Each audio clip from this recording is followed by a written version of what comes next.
Zayed Malik was a disciplined Dubai police officer. Ameera was the elegant but isolated wife of one of the city's most powerful sheikhs. What began as secret glances behind palace walls spiraled into a deadly affair that ended in bloodshed, betrayal, and a mystery buried beneath the desert sands. This is not just a story of forbidden love, it's a chilling descent into obsession, power, and murder at the heart of the UAE's most untouchable elite. Dubai, a city of gold, glamour, and strict traditions, was home to some of the world's most powerful and private families. Among them was Sheikh Ameera Al-Rashid, a highly respected figure known for his influence in politics and international business. He was admired by the public and feared by rivals. His face often appeared in business magazines, and his contributions to the city's development earned him national awards. But beyond the camera flashes and elegant banquets was a personal life carefully guarded behind thick palace walls, especially the life he shared with his wife, Ameera. Ameera was not born into royalty. She came from a prominent family in Abu Dhabi and married Hamdan in what many called a strategic union. For the media, she was the perfect image of grace and elegance. Dressed in designer abayas and rarely speaking in public, she maintained an air of mystery that fascinated many. But beneath her composed exterior was a woman slowly being erased by the expectations of royal life. Her movements were monitored.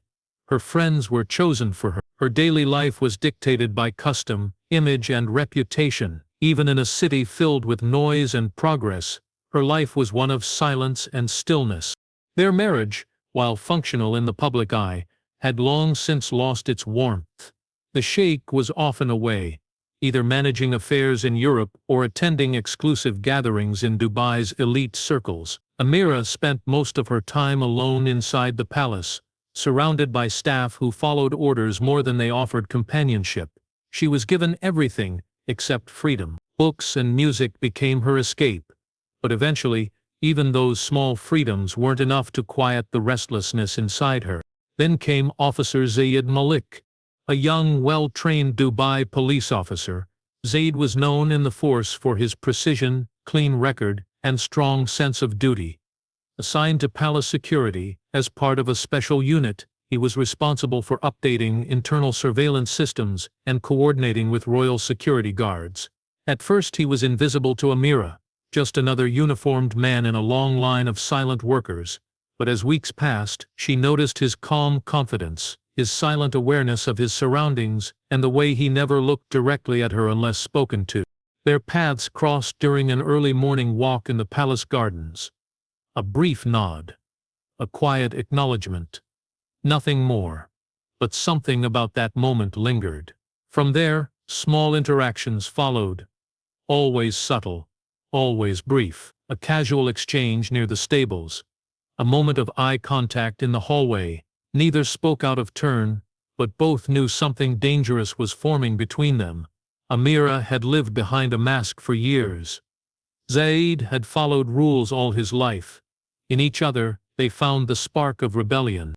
To outsiders, the palace was a fortress of tradition and control. But inside, a secret was beginning to grow.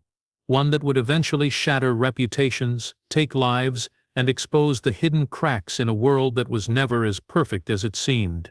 The affair began not with words, but with glances, unspoken acknowledgments of a shared loneliness between two people who never should have noticed each other. Officer Zayed Malik, trained to maintain distance and discipline, had always respected the invisible line that separated royalty from commoners.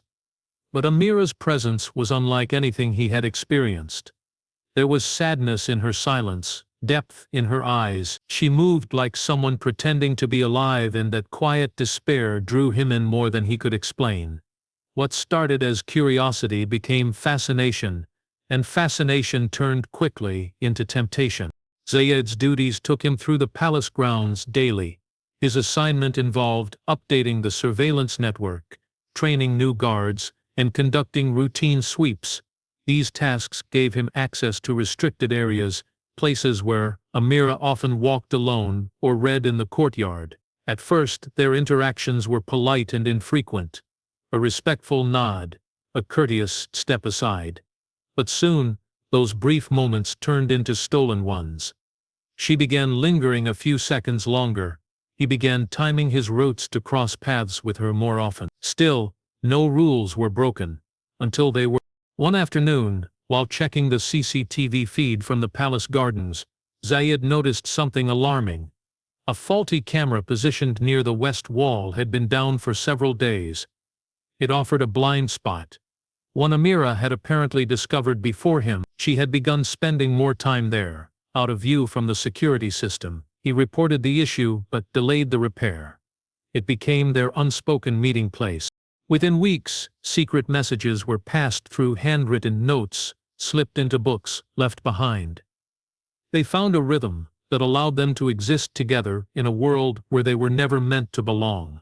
Late-night walks, hidden glances during events, and eventually, brief touches of the hand. Every moment carried risk. Every meeting was laced with adrenaline. Zayed was fully aware of what he was risking: his career, his freedom, even his life.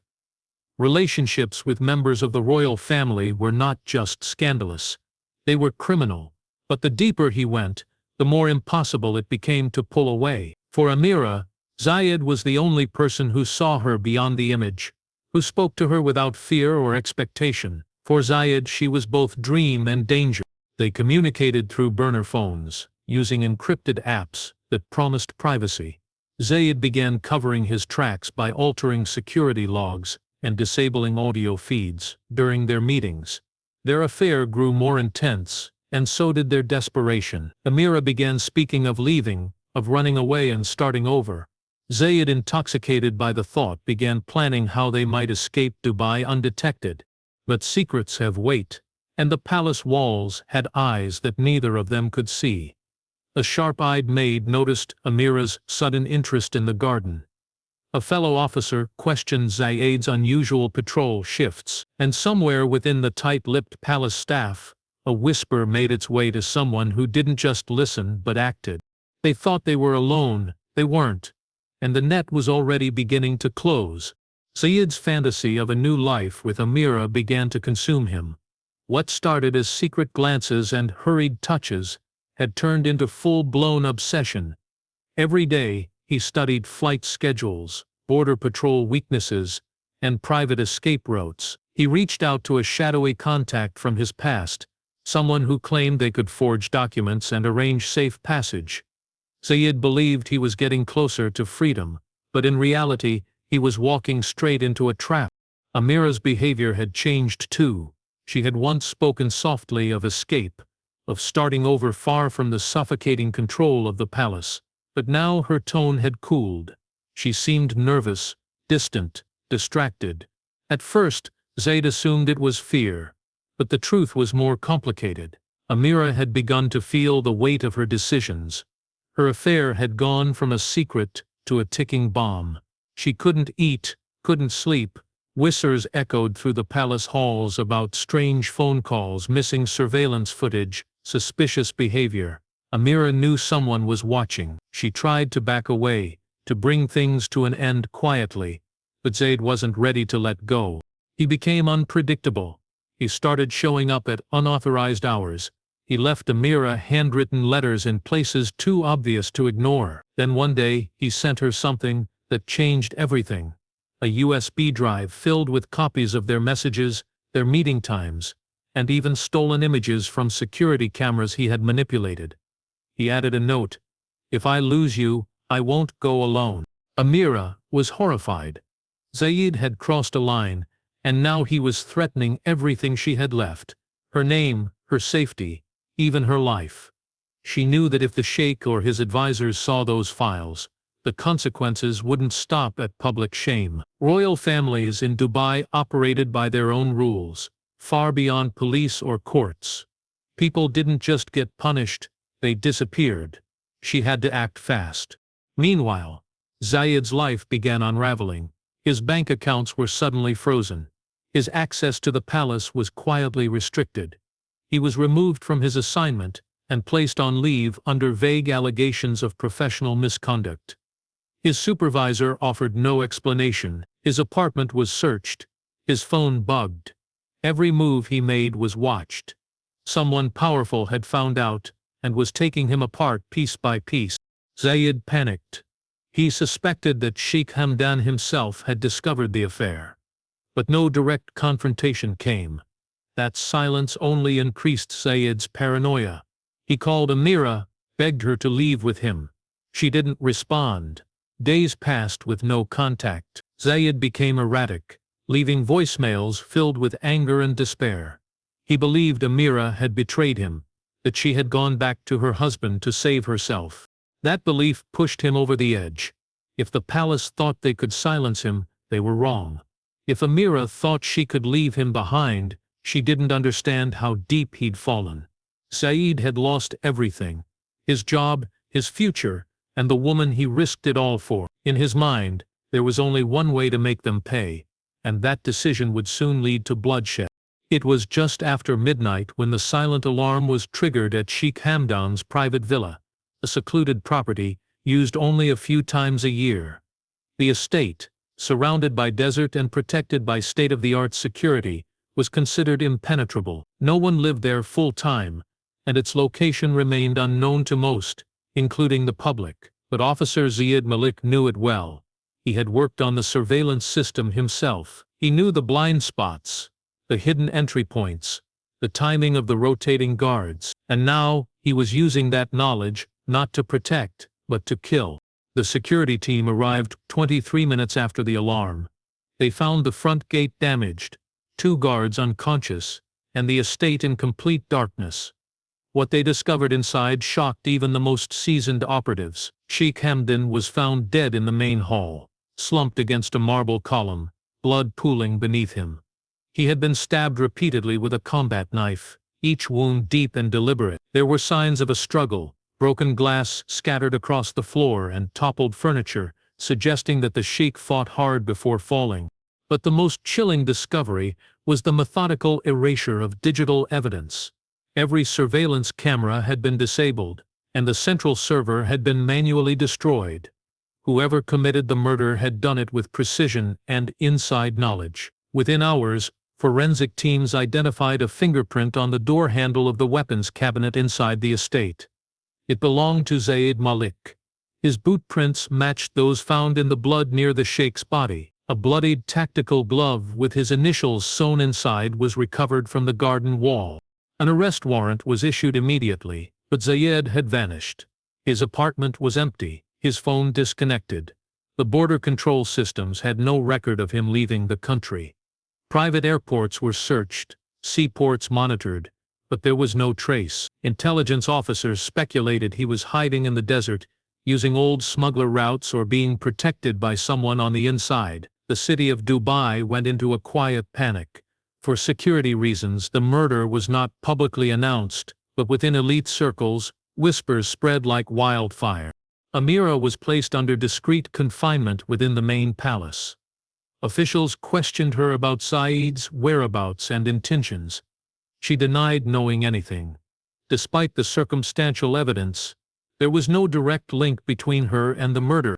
Her name was kept out of internal reports, but investigators remained suspicious. No one believed this was a random act of violence. It had been personal, calculated, designed to send a message. Then came the unexpected twist. 7 days after the murder, authorities received a call from a shepherd who discovered what appeared to be a burnt body buried shallowly in the desert, near a dry wadi. Forensic testing confirmed the worst. The charred remains belonged to Zayed Malik. Dental records and DNA samples were a match. Beside the body was a scorched backpack containing a knife, a broken phone, and a suicide note written in shaky handwriting. Zayed had confessed to the murder and claimed responsibility for everything. But something about it didn't feel right. The timing, the burial, the sudden disappearance and then death. It all raised more questions than it answered.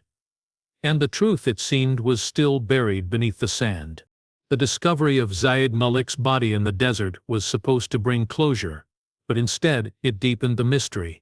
His charred remains, buried in a shallow grave just kilometers from the outskirts of Dubai, were a shocking final chapter to a case already drenched in scandal and secrecy. The official report declared it a murder-suicide.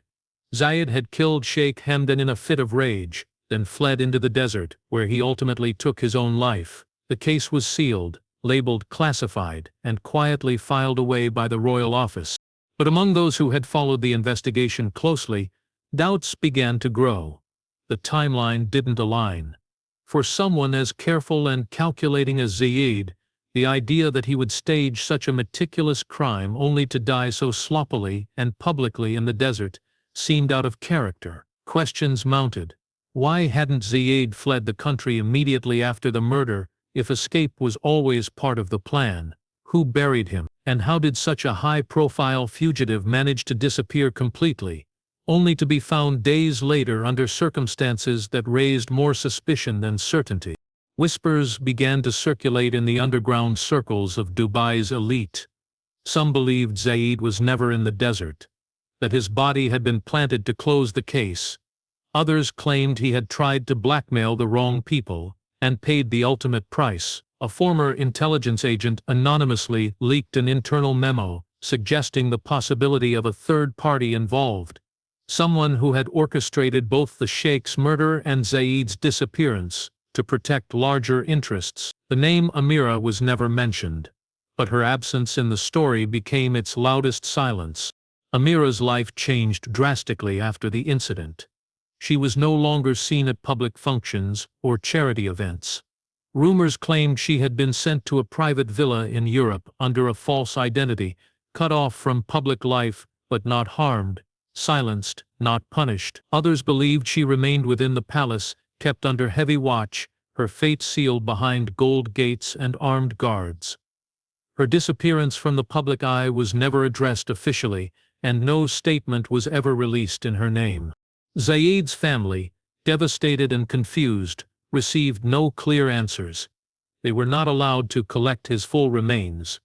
Only a portion returned in a sealed box with a brief letter of condolence. No funeral was held, no justice sought. They were warned, gently but firmly, to let the matter go.